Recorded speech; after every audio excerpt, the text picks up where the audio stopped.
2026 ഫെബ്രുവരി 23-ന് പ്രാദേശിക അവധി പ്രഖ്യാപിച്ചു. സർക്കാർ ഓഫീസുകളും വിദ്യാഭ്യാസ സ്ഥാപനങ്ങളും പ്രവർത്തിക്കില്ല. വളരെ പ്രധാനപ്പെട്ട 2 അവധി അറിയിപ്പുകളാണ് ഈ മണിക്കൂറുകളിൽ പുറത്തു വന്നിരിക്കുന്നത്. എല്ലാവിധ അവധി അറിയിപ്പുകളും സ്കൂൾ വാർത്തകളും ആദ്യം തന്നെ നിങ്ങളിലേക്ക് എത്തുന്നതിനായി ചാനൽ സബ്സ്ക്രൈബ് ചെയ്യാനും ഇൻഫർമേഷൻ കൂടുതൽ ആളുകളിലേക്ക് എത്തുന്നതിനായി വീഡിയോ ലൈക്ക് ചെയ്ത് കാണാനും മറക്കാതിരിക്കുക.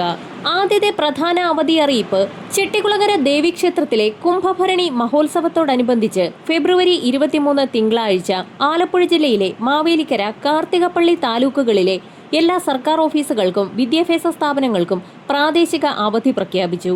പൊതുപരീക്ഷകൾ മുൻ നിശ്ചയപ്രകാരം നടത്തും.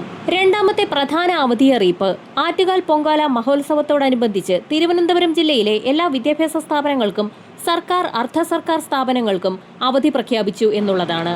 ആറ്റുകാൽ പൊങ്കാല മഹോത്സവത്തിന്റെ പ്രധാന ദിവസമായ മാർച്ച് 3-നാണ് പ്രാദേശിക അവധി പ്രഖ്യാപിച്ച് ജില്ലാ കളക്ടർ ഉത്തരവായിരിക്കുന്നത്. കോർപ്പറേഷൻ പരിധിയിലെ എല്ലാ വാർഡുകളിലും വെങ്ങാനൂർ ഗ്രാമപഞ്ചായത്തിലെ വെള്ളാർ വാർഡിലും എല്ലാ മദ്യവിൽപ്പനശാലകളുടെയും പ്രവർത്തനം നിരോധിച്ചതായും ജില്ലാ കളക്ടർ അറിയിച്ചിട്ടുണ്ട്.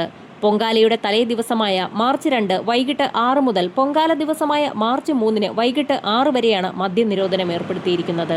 ഈ ദിവസം എല്ലാ വിദ്യാഭ്യാസ സ്ഥാപനങ്ങൾക്കും പുറമെ സർക്കാർ, അർദ്ധ സർക്കാർ സ്ഥാപനങ്ങൾക്കും അവധിയായിരിക്കും. വരും മണിക്കൂറുകളിലെ അവധി അറിയിപ്പുകൾക്കായി ചാനൽ സബ്സ്ക്രൈബ് ചെയ്യാൻ മറക്കാതിരിക്കുക.